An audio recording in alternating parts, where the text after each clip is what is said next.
This is Mike, and welcome to episode number 212 of the EcomCrew podcast. So glad to have you guys along for our second episode of 2019. Today, we're going to be doing an Under the Hood with our friend Victor, who is an EcomCrew premium member. We're going to try something new with the Under the Hoods this year, try to make at least 50% of them interviews with EcomCrew premium members. That way, it's just another benefit. Being a premium member, you have a better chance of getting selected for Under the Hood if you are a premium member. So when registration for that opens up again, it might be another reason for you to think about joining. But we have some amazing members in our community. I don't know. I'm just so blessed. It's amazing what happened to us in 2018 with premium and the people that we've met, the people that have joined that community. And Victor is no exception. He has built an amazing business called Christian Planner.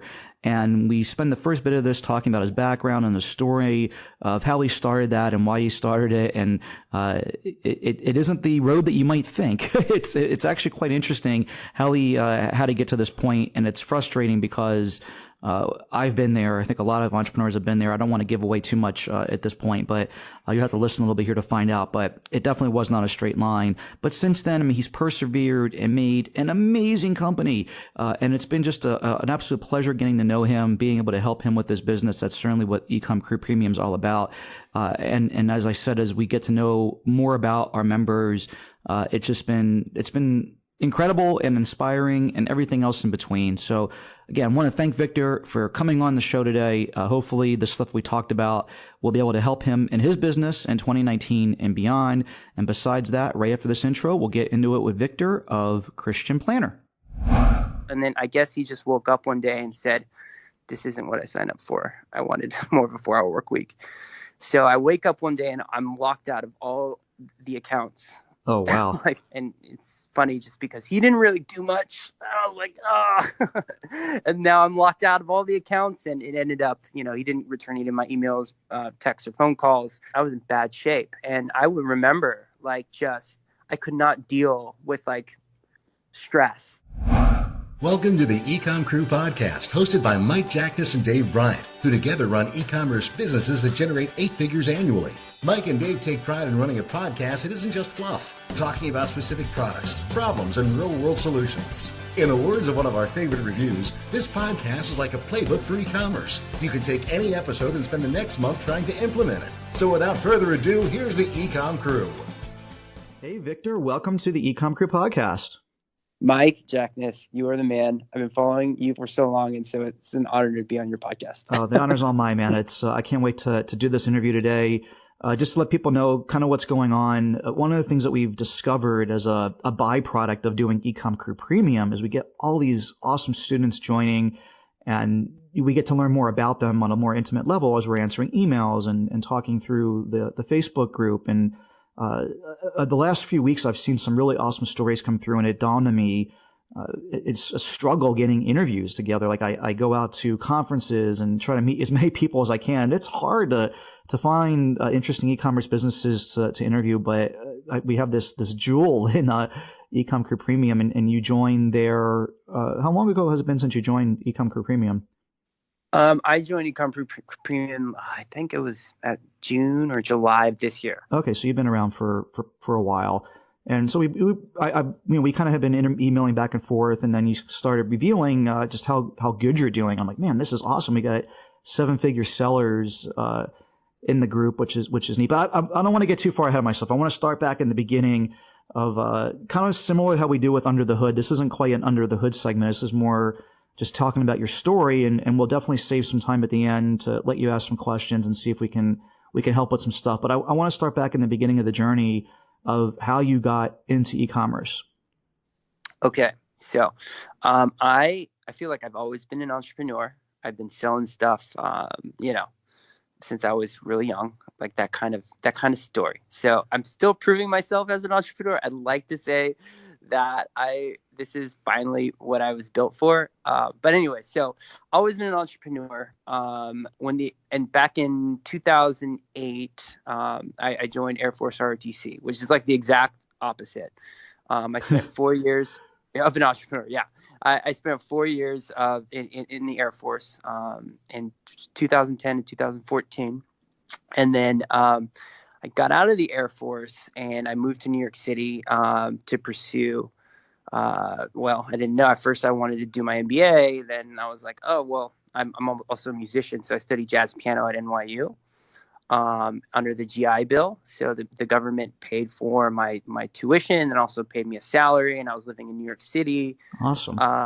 Yeah, basically studying jazz and, having fun. But then 2015, December 2015, I had a childhood friend approach me with a business idea. And he basically said, hey, we actually, I don't know how familiar you are with the Catholic Church, but we actually grew up in Catholic school together. Went through like our first communion together. And so he knew I had a Catholic background. He also knew that I worked for a Catholic church as a youth minister before I was in the military. So he's like, hey, dude, I have this idea for a day planner for Catholics. And he's like, I bought CatholicPlanner.com for the domain, and I got like a prototype ready. And he's like, I would love to partner up with you and get this to market. Because he said he had trouble with the kind of like the final touches of the product. So I actually redid the entire product. We did a Kickstarter. I was a spokesperson. I said that, we negotiated a equity split of 45% to me, 55% to him. And then within the first 4 months of starting the company, we did $400,000 in revenue. And I was ecstatic because I basically spent my entire 20s, in the military and kind of failing here and there and like not finding my vocation, like my purpose and my opportunity. And I had finally found it. But kind of 4 months down the line, 4 months into the company, we actually had a dispute. He wanted like a 4-hour kind of work week. Right. I know you probably know Tim Ferriss. Yeah. And for me, I was all in, man. I was like, oh my gosh, I was running Facebook ads. I was engaging with customers. I found my purpose, which was a huge deal, and I was just rolling with it. And I was at NYU at the time, and NYU's mastermind took us in, and it was really, really exciting. And we worked out of the co-working space at NYU. I had hired like a few people, and then I guess he just woke up one day and said, this isn't what I signed up for. I wanted more of a 4-hour work week. So I wake up one day and I'm locked out of all the accounts. Oh, wow. Like Shopify, the Facebook advertising. I ran all the Facebook ads, and it's funny just because he didn't really do much. I was like, oh, and now I'm locked out of all the accounts, and it ended up, he didn't return any of my emails, texts, or phone calls. Oh man, and that's awful. That's so leading up to that point, because I think that these types of conversations are, and I don't want to make you have to relive all this, but I do think it's important for people to hear stuff like this because I've been done business with lots of partners over the years, and it's strange because I prefer to have a partner. I really do. Like at my core, I prefer to have a partner because I like bouncing ideas off of people, but probably more importantly, like, I'm a people person. I love sharing like success with somebody else and somewhat the failures too, but more the success because you can't go tell your friends like, oh man, we did $400,000 in sales this month or this year, because they'll look at you like, you're kind of crazy or, that you're really rich. They don't understand that because you sold $400,000 of the stuff doesn't mean that you made $400,000 and all this. Right. So it's hard to relate to other people in your universe other than like another entrepreneur or a partner. So I really love that aspect, but it seems like over the years, there's only been a couple of people that I can say, because again, I've done lots of businesses, lots of partners, only been really two that come to the forefront of my mind that it's been trouble free. All the other ones have resulted in some sort of, dispute at some level over time, either because of exactly what you're laying out, like one person wants to work harder than the other and wants more out of it, or you get a partner that ends up stealing from you or does other things of that nature. And unless you're working with somebody that is open-minded and fair about this stuff, Grant, who used to do the podcast with me, right. He's one of these guys that I would get into business again, doing anything at any time, because we easily work things out. It's just like, look, dude, I don't want to be spending more than 4 hours a week on this project anymore, and I know you're working 40. let me give you 15 more percent and, thanks for your effort. I mean, it would just be like, it would be no problem. And it was the same thing, when he decided he wanted to stop doing the podcast. He's just like, look, I don't want to do it anymore. Like I've got so much going on. I'm sorry to let you down. Let's work out something that's, fair for me to not have to do this anymore. And for you to, because I know you want to keep doing it, that makes it easy. But when you end up in the situation like you were in, that's what happens, right? You end up in this horrible situation. Right. And the only legal document that I had to protect me was kind of like a standard operating agreement that we made on LegalZoom. Oh, and so, right. yeah. And so unfortunately it didn't protect me. I had to lawyer up, and I responded to it vengefully. Yeah. Well, that's the typical, I mean, I think that's, I definitely used to do that when I was younger, and I think I would probably still do it now. Like when it's a business and like this, when it's someone that you started something with and had so much trust in, I think that's a natural reaction. Right. And it this is another topic, but I ended up in court. Like I ended up in court it ended up being like an 8-month ordeal. Ugh. So I borrowed some money from family to sue him. And then I borrowed some more money from family and friends to start a competing business that ended up failing. So it was like 7 months after I found out I was locked out of the account of just like downward spiraling. Yeah. And then it ended with I actually had to get a hip surgery because I tore my labrum. Oh no. Oh gosh. So it's the old when it rains it pours thing, right? Exactly. So I'm just real quick before we get to, because I'm just curious here, because this guy wanted to do a 4-hour work week. You're working your butt off. Like he has to understand that. What was the impetus for just being like, this guy's working too hard, I'm going to shut him out? Or was it like you were already having arguments to this point and that's what he thought was the best way to solve it, was just to like cut you out of this thing? Yeah, well, we had some discussions, like a couple of weeks prior to, just like, hey man, like I'm working really hard. Like I can tell that you don't want, like this isn't like something that you're completely into, but like they were kind of uncomfortable, and I took bad business from like a business coach to basically try to negotiate even more, which in hindsight I wouldn't have done. So that probably made him more uncomfortable. I basically saying, hey man, like if you're not into this, why don't you just take 30% and I'll take 70%, and then we'll try to work it out. I had no idea what that meant at the time. I took bad business advice from a bad business coach, and I like now, because I have a partner now, and it's and I love first of all, I love the way we work together, but I wouldn't do that. I wouldn't have done that. Yeah. Anyways. Yeah. So I just, you learn. Right, well, no more salt on that one. We can move on. I was just curious. It's a shame. Like I hear stories like this and it just makes me so sad, because you could just tell in your voice like how passionate you were about that, and then like having to like go through that down period, just waste of time.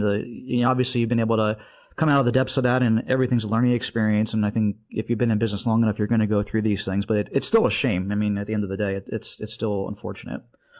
Yeah, totally.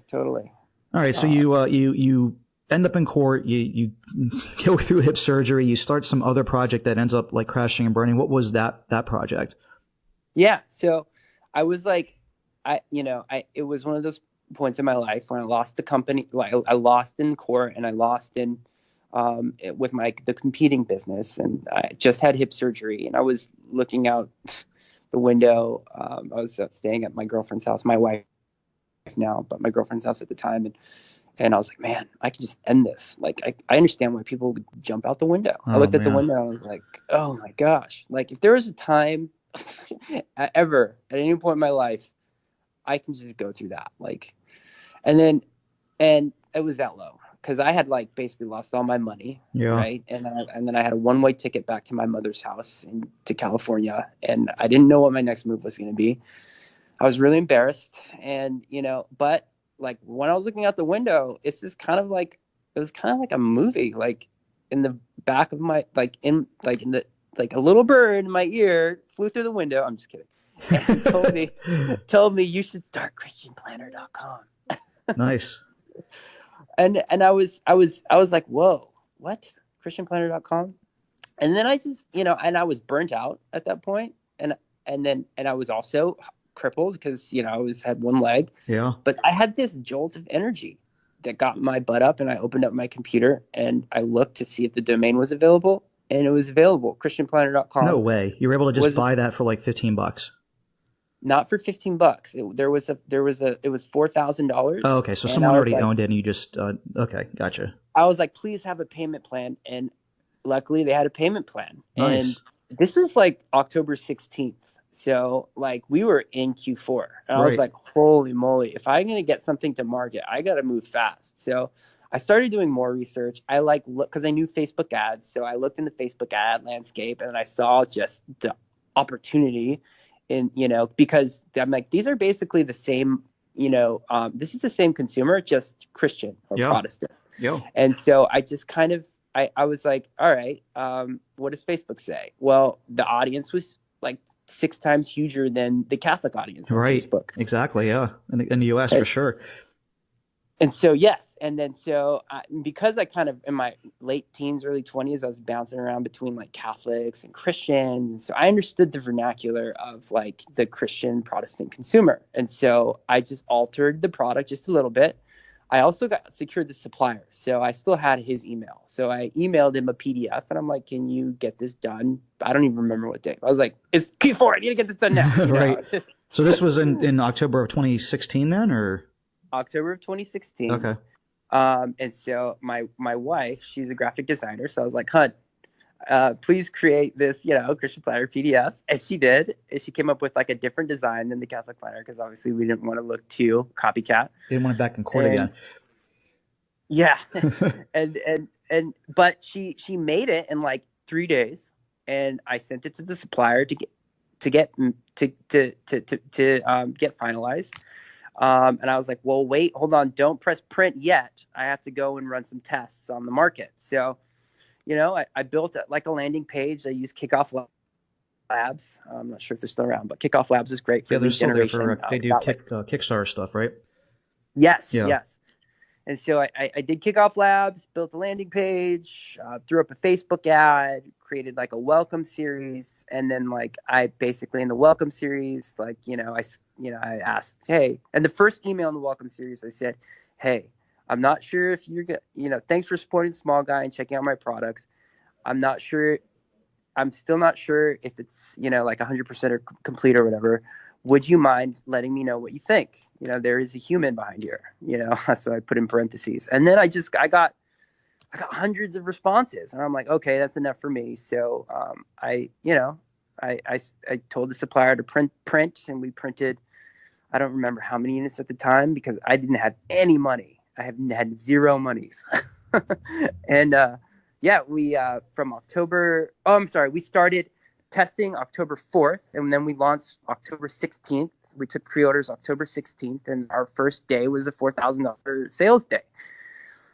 And fast forward to in our first year, we did a $400,000. The second year, we hit 1.2 million, and then the third, we're just like a month, about almost 2 months into the third year, and we're at 1.6 million. Nice. So. It's just, it's been a journey, man. And that's all with one product, right? I mean, I'm looking at your website. You have different colors, but it's all one product, right? Yeah, all one product. Yeah, that's amazing. So you've made or done 1.6 million in sales, $30 at a time. So that's pretty darn impressive. Thank you. That means a lot coming from you, man. Yeah, I mean, it's you struck while the iron's hot. You got, a great brand here. Obviously, a good following. I see like a lot of good social media stuff intertwined in this, and it's a great story. I mean, it's the stuff that we talk about all the time on the podcast. You're looking for something. The product itself, it's light, easy to ship, has a good shelf life. Doesn't get obsolete, etc. But also, like the probably more important thing is like that. People will order it again because this thing's consumable and they're passionate about it. I mean, like people who are religious are very passionate about it, and they love talking to their friends about it and taking pictures of it and sharing on social media, etc. And so I think it's a great niche. And we've also talked about how we've used this same audience for our Christian coloring book, which has done really well in our sample pages. So I can also relate to that same audience. It's definitely the type of audience that that reacts to Facebook, because there's lots of them that, yeah, you can advertise to them all day long, but they're not going to necessarily react to it. And this is the type of product in the price range where people will make that spontaneous purchase and just go do it for, because it's a $30 product. It's not really expensive. You can still have good margin, et cetera. So definitely kudos for you to do this. So it's amazing. Thank you. Again, it means a lot. I mean, I kind of along the way, I developed some mental health issues, and I will say, like, wow, that is a real thing. I actually, because when I moved back to my parents, and it's so humbling, like I really, really needed that, like kind of like getting my ass kicked. I'm still getting my ass kicked. Like I'm like literally learning how to become a man right now. I have a baby. I'm like learning how to become like I have a baby due in like 2 weeks. So I'm freaking out on like the real life. You're a baby having a baby. I am a baby having a baby. Well, congratulations. I'm sure just like every other 20-something-year-old that has a kid, they figure it out and it ends up working its way out, just like it has through billions of other people through history. So I'm sure it'll work its way through. Yeah, man. So talk about some of the, I mean, if you're comfortable about it, the mental health stuff, is it related to business, the stress of the business, or is it something completely unrelated? Well, yeah. So I had to like travel near and far to solve these issues. It was like really tough. What happened was I had experienced, basically malevolence. Whenever someone experiences betrayal or malevolence, it's gonna impact you. And so that's what happened when my childhood friend kind of dissed me, and so I wasn't getting support from other friends around me, and then so I just turned inward, right? And I basically hated my business partner every day for like several months. And like our amygdala is not meant to handle, like we're not supposed to go through chronic stress, right? Like we're supposed to be able to usually to solve it, right? And so I developed so what happens is if you have chronic stress for a period of time or trauma, right? Like your amygdala grows and it shuts off it dampens your prefrontal cortex, right? The amygdala is like the part of the brain that surveys for threats. That got big on me. I did some brain scans, like I worked with neurologists, and that ended up becoming big to where I ended up having a twitch. I ended up with a twitch. Wow. Like I it was so embarrassing. Like I am an extrovert, and I like talking to people, but because I had this thing that happened, this trauma, like I got really, really, I just got really screwed up. Like I would talk to someone and after about a minute, my mouth would start to twitch. And like, I was like, what is going on? So I wasn't aware of it at first, it took me a little, I just stopped talking to people. Like, I was just like, I don't, and that's like social anxiety, right? I've never had that before. And then so it was okay for me to kind of just, not worry about it at that time that much, just because I was, it's cool. I'm just going to go back and build my business, know, like, and I don't have to talk to anybody except my wife. And, and that's no way to live after, because I did that for, quite a bit. Like I was in bad shape. Like I had a temper. I wasn't showering for like after, for 3 or 4 days. I've always been a personal trainer. Like, I have like a few fitness certifications and I had gained 30 pounds. Wow. And this was right when all the lawsuit and Christian Planner was going on. And the twitch happened. I couldn't even talk to people. And so, yeah, I was in bad shape. And I would remember like I could not deal with like stress. My stress response was really poor. Like I would just lose it. I'd lose my temper. And that's because and I moved to LA. I was like, all right, I can't live like this anymore. And I saw on the Joe Rogan podcast, a neurologist. Are you familiar with the Joe Rogan podcast? I am. Yeah. I think the famous one that comes up to mind recently is when he was talking to the Tesla guy, right? So it's everybody was Elon Musk episode was really interesting. I was actually the only one I've listened to all the way through, but I've listened to lots and lots of episodes in part. Right, right, right. Yeah, no, I've always been a Joe Rogan fan, and there's this one where he had a neurologist based out of Los Angeles, a neurologist professor at UCLA, and he has a company called the Peak Brain Institute, and he does neurofeedback. Have you heard of neurofeedback? I have, yeah. Oh, wow. Okay, so basically, I moved to LA. I said I needed to move out of my mom's house, and I moved to LA and to do that treatment. And and basically neurofeedback, for your audience, neurofeedback is a treatment where you hook up wires to the brain and use electricity, right, to open up new resources in the brain. And the neurologist on the Joe Rogan podcast said he said it's the silver bullet for anxiety, ADHD, stress, and even PTSD for veterans. And so I was like, man, the VA hospital isn't helping me at all. I might as well just go and give it a shot. About 3 weeks into the treatment, I'd go there 3 times a week, sit there for 30 minutes and watch the screen with wires hooked up. About three weeks of treatment, the twitch went away. Interesting.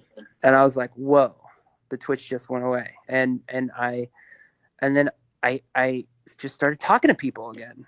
Like, I'm in LA. I'm just like, we're out of a WeWork. I didn't know anyone, right? And the first moving down there was like hell, just because I didn't have any friends. I was just working on my business, But once this twitch went away, like, I felt like I can start talking to people, and started talking to people, and I started making friends again, And then I was happier. Yeah. And I spent like a whole month not working because I was just it was awesome. And this almost new skin. And then, and I can control my emotions more. He kind of turned down the amygdala a little bit and the rumination in the head, and in the brain. And that was actually like literally the next question I was going to ask you is like, how have you been able to cope with stress like since this time? So, I mean, obviously some of it sounds like it came from the treatment you had, but some of you had to manage. I mean, are you able to manage your stress levels day to day better? Oh yeah, my wife is right here. You're on speaker. Nice. She's like, hi, yes. wife. She just nodded. She was just like, mm-hmm. Yeah, and I invested in the equipment, and both my wife and I now do not only does it help with the stress response. I mean, there's a quote by, I don't know if you heard of that book, Man's Search for Meaning. I have not heard that book, no. Oh man, check it out. It's about this psychiatrist who's basically in a concentration camp, and he's Jewish, and he's a victim in the concentration camp. And great philosophical book. I've heard from people on the street that you're pretty philosophical nowadays, right? I am definitely getting to become a philosopher more and more these days. Yeah, man. So Man's Search for Meaning, there's a quote in there that says there's stimulus and there's response. In between that is your ability to make a decision. And he says in between that is freedom. So you think about people who just respond to their environment, whatever environment is. A good example is like people who are like road rage, people who can't regulate their physiological response to the environment to where they're like screaming at you on the highway. That is no way to live. Yeah. It's just no way to live. And it all stems from the brain. Like and to answer to your earlier point, yes, it has helped me. We invested in the equipment. It helps me immensely, not only with stress response. Like I'm able to kind of sit, if there's like a trigger or whatever that should get me upset, I can sit with it more and just kind of respond more appropriately and allow the emotion to pass rather than to respond in an instant, which is huge. I think it's freaking massively huge. Not only that, I'm able to dial in just the best sleep I've ever had. Like I get 7 hours of very deep sleep on consistently every night. And if I notice my sleep kind of sleep quality deteriorating, I'll hop on the neurofeedback machine and my sleep is perfect. So yeah. Very cool. Neurofeedback. Yeah. Interesting. Man, it's such an incredible story to get to this point. So now I think switching gears from kind of historical, like, I mean, where do you see things going from here? It's, we're recording this, it's the end of 2018. What do you see in 2019 for Christian Planner? Well, we're at an interesting crossroads. We're kind of like kind of trying to break into the next phase, come out of the startup mode and into like a real company. And so I'm more of a creative, kind of emotional guy. I'm a generalist, and I screwed up the supply chain basically for the past couple of years. And so, against my own advice, I took on an equity partner. Gotcha. And, but he is a great dude. He is a sweetheart. He's an MBA from Stern. He was actually the guy who was, I was a part of NYU's mastermind, and he was the guy who led it, and is a venture capitalist for the school as well. So he's just a pure numbers guy. He's doing supply chain and customer service. So we've improved a lot since he's come on board. He's been on board for about a year now. And both of us want to, turn Christian Planner into, a well-oiled machine. But we really love your model, Mike. We want to, I'd like to start, I'd like to start like, I basically like to leverage our email list and try to, not only launch new products, but if we find a product that has the same success as Christian Planner did, as like a single product, like candles, for example, we would love to kind of build multiple e-commerce companies around, the one centralized team. Gotcha. Yeah, I mean, it's a lot harder than it sounds. We had a great episode about how it was the e-commerce Fuel Live episode. We were like up talking on the deck and had a few drinks, and I was like talking to Dana about how in theory it should be so easy just to like stamp the same thing over and over again. You got the audience, you got this business model that works really well, and should be able to replicate it easier the second time around than the first time around. But for whatever reason, it never really gets that way. And the e-commerce Fuel forums, the private forums over there, just this month, there was this really great conversation about should you double down on existing business or go off and do something new. And actually that post was made because of a conversation we were having in episode 200 of this podcast. Someone had mentioned they wanted more clarity on what I thought about this. So I mean, I would definitely say double down on this for as much as you can before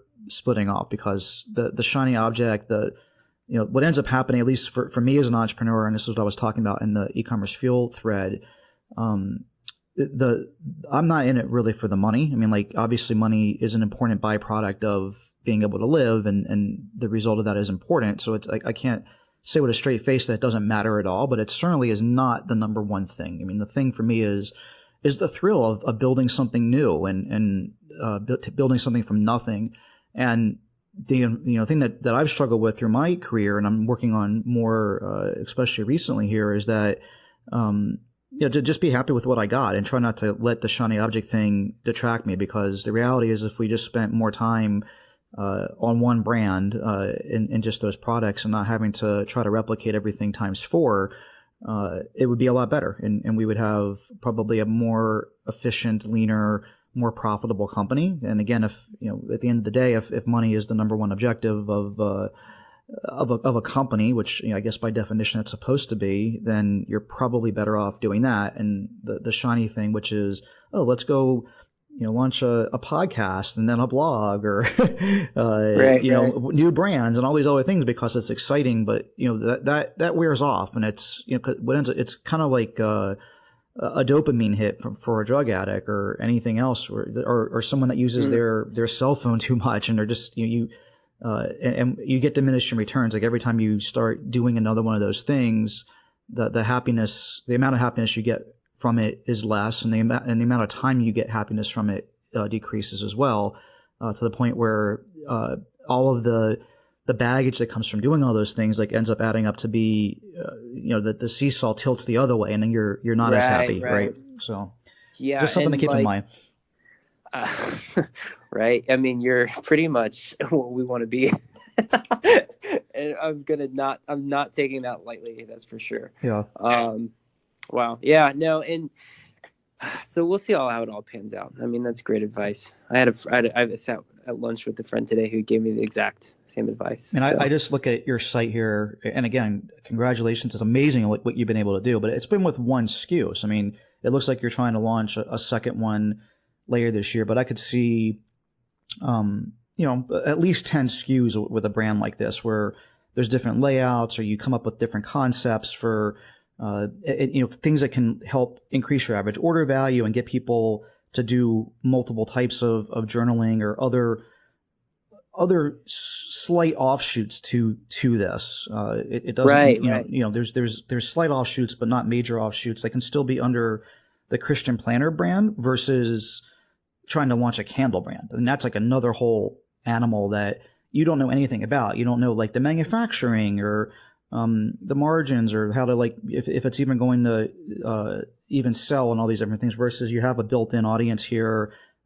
We actually one of the things we were helping with as a part of EcomCrew Premium, it just happens to be we make a product very similar to this, not a Christian planner, but just a journal. So we have a manufacturer.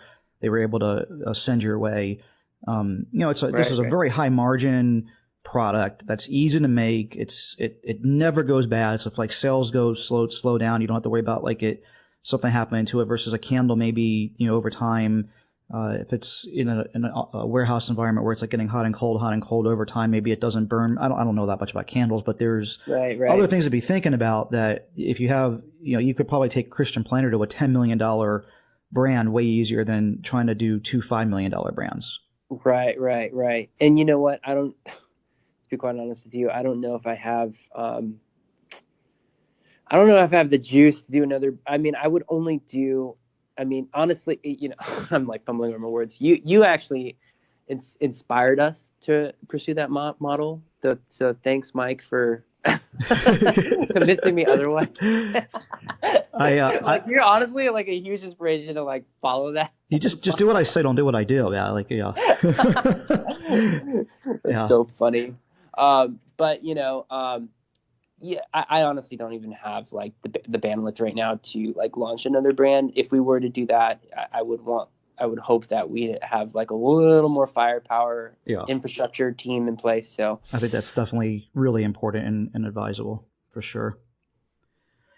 Well, man, I can't thank enough for coming on and sharing your story. It's been absolutely amazing. I wanted to save some time here at the end to give you however much time you needed to ask questions you had. So let me just kind of switch gears completely on this podcast now and let you ask any questions you might have of me. Oh, no, I should have prepared. I do have a few questions. If you have no questions, that makes my life easier. I wasn't expecting to do that. But, no, of course, man. I appreciate you coming and doing this. Okay. Have you ever burnt out? Yes, for sure. Multiple times in my business career. I'm not sure how much detail you want me to get into, but the quick version of it is the thing and it's just something I've been working on more recently as I've gotten more philosophical and taken the time to actually evaluate myself and life and just other things in general versus, I think this was just a part of growing up. As you said, you feel like a kid, you're got to be in your late 20s. You're certainly not a kid anymore, but I felt the same way at your age and even into my 30s because I never really took the time to necessarily emotionally develop and think about what I wanted out of life and other than just kind of thinking day to day and just kind of shooting from the hip, which is what I had always done to survive when I was younger because I did not come from a family of privilege. So and as a part of my personality and the thing that I realized is that the thing that to this point in my life I've only known how to do things one of two ways, which is all in or not do it at all. I mean, it's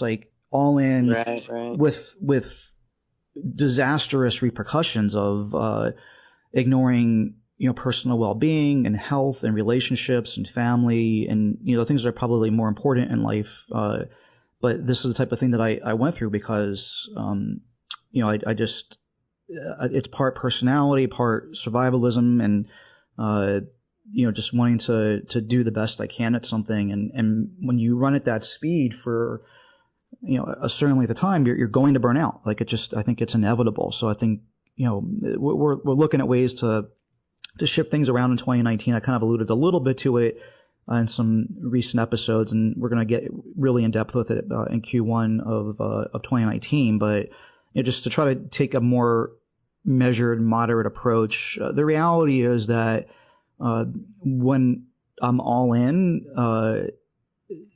to a certain extent, that from in the beginning of it, it works out really well. But the reality is that over any length of time, what ends up happening, it's detrimental. Like I said, it's not only detrimental to all the things I mentioned, but also to the business, because right. You're building a non-sustainable business, and so it's definitely caused burnout a few different times. And I'm certainly pretty close to that point now, but I've identified it probably earlier than I have in other times in my life, which is good. So yeah, that's definitely happened in the past.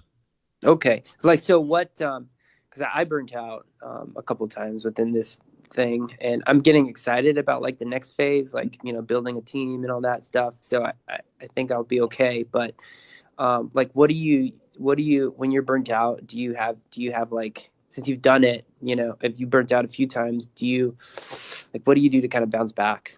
Yeah, I mean, the way that I've had to handle it the couple of times I've done it is just to walk away from that business completely.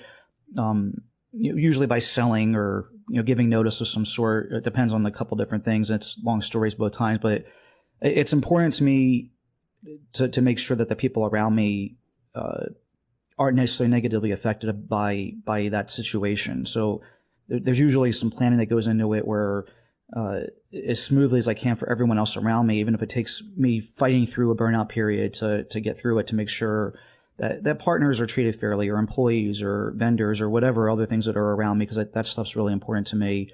But when I did it after being kind of burnt out from poker, I gave 9 months or so notice and said, look, at the end of 2010, I just don't want to be doing this anymore, and we need to all figure out a way to make that happen where it's amicable for everyone. And again, because wasn't like your ex-business partner, I didn't want my cake and eat it too. I was like, this is my decision. If I want to treat others like I want to be treated, if I'm asking you to take on more responsibility and run this thing, then you surely need to get a salary for it or compensated for it in some way, to make it fair for everybody. So it was easy to come to those terms if you're fair in that moment. And so it was actually quite painless. And we bought an RV and we RV'd for 2 years and just like literally took off for a couple of years till I mentally recharged. And the other time was when I moved to Texas and ended up in a bad business relationship with someone that convinced me to start a business with him, and he stole a bunch of money from us and caused a bunch of other havoc that took multiple years to recover from. And it was a similar situation where I just took off some time, and we still had the RV at that time, so we just got back in the RV because we had not sold it at that point.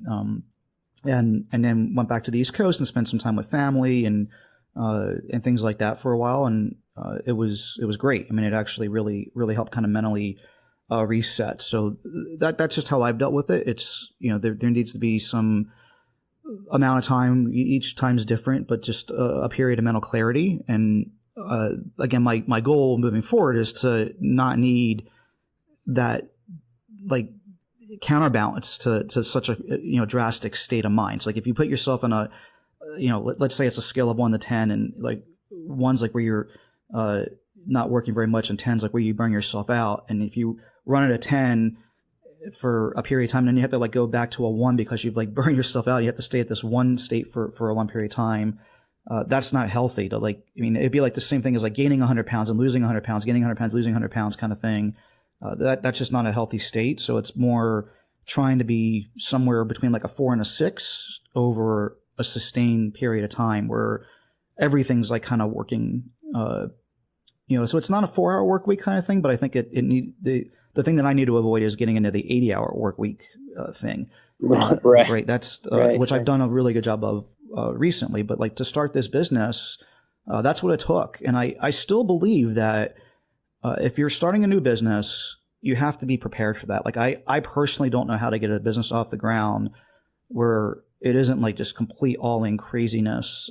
If you want to grow something that's going to scale and double every year and kind of do the same thing that we've done over the last few years. But I think the way that I will approach the next thing, if I do something else, will be to create like a forever business or like a more long-term thing that can I think EcomCrew is like more of a great example of that, where you just invest a little bit of time every day, every week, every month, putting out great content, putting the podcast to go, just keeping that constant pressure of a little bit over a long period of time can make like a really big difference. Right. Versus trying to like, make the world spin the other direction.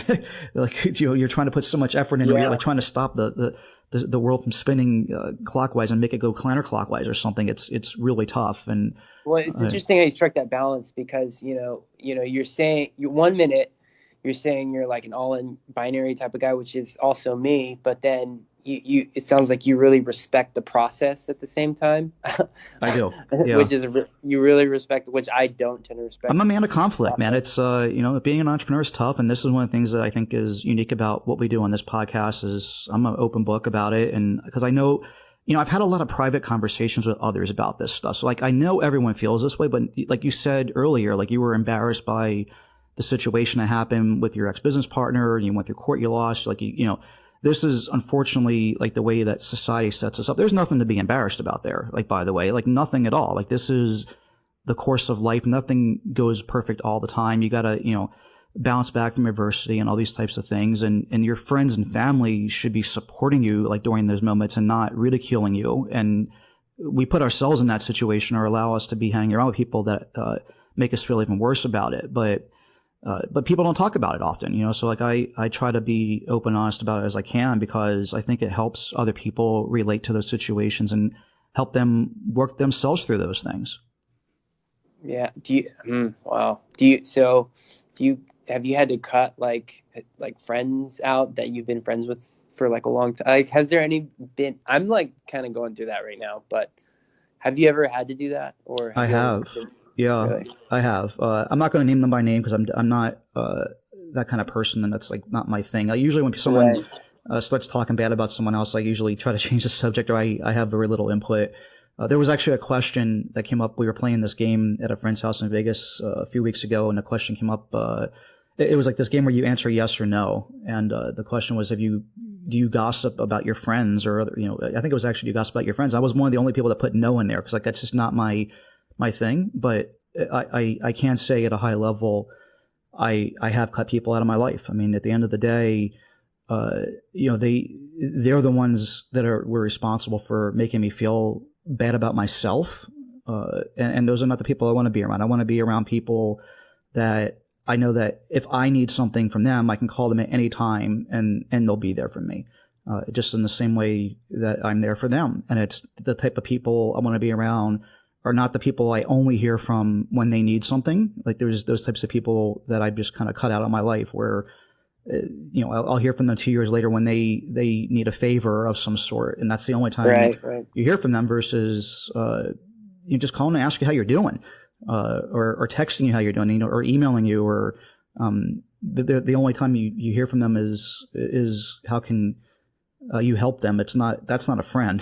That's a leech on your life. And, there's a lot of other things, like little things like that. But yeah, I mean, I've definitely established a core group of really close friends, and they mean the world to me. And I try to spend a lot of the free time that I have been able to carve out of my life now by working less hours and stuff, making sure that I'm there for them, at any time, whatever it is. And I don't say no anymore to spending time with them. And a great example was this Thanksgiving. I drove out to Vegas to be with them. And in previous years, I hadn't done that. I had put the business ahead of that friendship and that, or family, depending on, what Thanksgiving it is or what holiday it is. And this year I'm also going to the East Coast to be with my family over the holidays and see my mom and dad. I don't have a big family anymore, but you can very easily make an excuse of, oh man, I got to work, or I got this other obligation. And it's a very easy trap to get into. And those are the things that I've been working on trying to do a better job of. I wasn't expecting to ask that, nor I received that. Thank you so much. Yeah, of course. I do have one last question. Sure. I'm struggling. So we've been always, since we started, we were a small team. Like, it was me and my wife, now a partner. We have a couple agencies now that we work with as well for advertising. And then also We brought on a project manager, kind of marketing manager, gal. I don't know if it's the right, like, my question is like, what should I strive for my day-to-day to look like at this point in my business? Or I feel like that's like a really hard question to answer. Maybe the question is like, what's your day-to-day? Like, how's your day-to-day evolved over time? And like, if you have any advice for me, like, that would be awesome too. Yeah, I think this is another one of these, first of all, it's a very personal thing. Like, everyone wants something different out of life in the stage of life that they're in. And some people, it's interesting. One of the questions that comes up a lot in in high level masterminds that I've been in, a very typical question to come up is, what's your number? That's a very, very typical question. Again, at a private mastermind setting. And it's interesting, and that number being like, how much is enough money, right? Like, when you have $5 million, $50 million, $500 million, what's that number? And so it's interesting, the range of numbers that I hear from people to that question. And I think a lot of it derives from that, right? Is what do you like? You got to always begin with the end in mind. So like, what is the end goal that you're looking for? Are you looking to retire at 60 and have 5 houses and $100 million in the bank and live like a baller? Are you willing to sacrifice what it's going to take during those 60 years to get to that point? Or do you have a more meager outlook on life where you're just happy living in a tiny house, and have a truck that's driving around the country or something, and you have very little possessions or responsibilities, and you want to retire at 40? There's definitely different outlooks, and I don't know that anyone's more right than the other. I don't think that's fair for me to say one way or the other with that. I can say that I think that striving for more money and things can be a disease and cloud what's really important in life. And at some point you may or may not regret those decisions. But not everyone feels that same way. And, it's hard to say, but there's definitely more of a movement in general in the world, especially in first world countries, of experiences over things. And I'm certainly, moving towards that myself. So I think that, what your day-to-day looks like needs to be defined and predicated based on that long-term goal. Like, so I would sit down, again, begin with the end in mind, like really sit down with your wife and say, this is what we want. This is what the number is. This is where enough is enough, and work towards that goal. And don't let the bright lights of,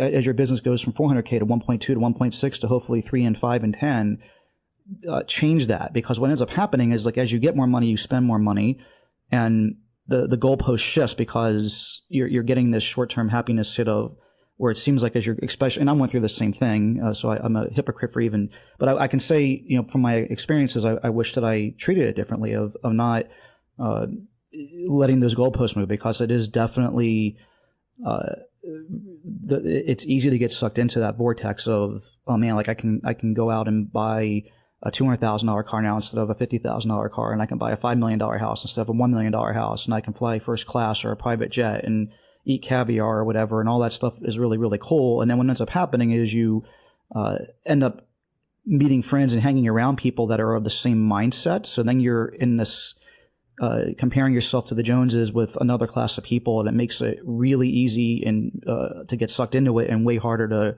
to step away from that. And it's just something to be aware of, and not let yourself get sucked into that, and try to have a more disciplined long-term plan. It's something I wish that someone had told me when I was 10 or 15 years younger. It would have definitely helped. But, some stuff you got to kind of go through and experience yourself. I think it's like you're about to have a kid. I mean, the kid's going to want to put his hand on the stove, and, you'll tell him over and over again, do not put your hand on the stove, it's going to hurt. But until he, sticks his hand on the stove, it's hard to convince him otherwise, that it's, until you kind of experience some stuff. I do think some things, at least in my life, some things I've learned from other people. Most of the things I've learned by self-realization, by going through it myself, experiencing the pain of the counterbalance of what I thought was, awesome about something, and then going, okay, well, like, here's the repercussion, and maybe I'll do it a little bit differently next time. And that's certainly and try not to make the same mistakes over and over again, which sometimes you do, but try to learn after the first time and improve upon it. Right. Awesome, man. Well, thank you so much. Of course. It was a pleasure having you. Congratulations on building what you've done. Best of luck in 2019. I hope you come back on the show and this time next year and tell me that you did 3 million. It would be awesome, and definitely wish you all the best. And you had mentioned wanting to come out at some point to San Diego. Look forward to seeing you out here or somewhere on the speaking circuit someday. Awesome. All right, Mike, you have a great night. Thanks a lot. Appreciate it. And that is a wraps, folks. Hope you guys enjoyed the 212th episode of the EcomCrew podcast. If you want a chance to be on your very own Under the Hood segment, go to ecomcrew.com/underthehood to sign up today. Again, if you're a premium member and you want to do that, you will get special treatment. We obviously have less premium members than we do listeners, so we'll pick from a smaller fishbowl, if you will, on the premium side. But we still want to get normal listeners in as well. We want to try to spread this around to as much people in the community as we possibly can. So ecomcrew.com/underthehood if you think you have something interesting to share with our audience and you could use some help with your business that you think might help the audience. That's the whole key here, right? Is to both share an interesting story and or share a problem that you're having in your business that isn't just exclusive to you, that can help a lot of other people out there with their e-commerce businesses. That's what we're trying to do here at EcomCrew, and that's certainly the kind of thing we're looking for on Under the Hood. So if that fits you, again, ecomcrew.com/underthehood. For the show notes for this episode, if you have any questions or comments about this one in particular, as always, ecomcrew.com/episode number, which in this case is 212, ecomcrew.com/212. All right, everyone. Hope you guys are having a great start to 2019. And until the next episode, happy selling, and we'll talk to you then. Thanks for listening to the EcomCrew podcast. Follow us on Facebook at facebook.com/EcomCrew for weekly live recordings of the EcomCrew podcast every Monday. And please do us a favor and leave an honest review on iTunes. It would really help us out. Again, thanks for listening. And until next week, happy selling.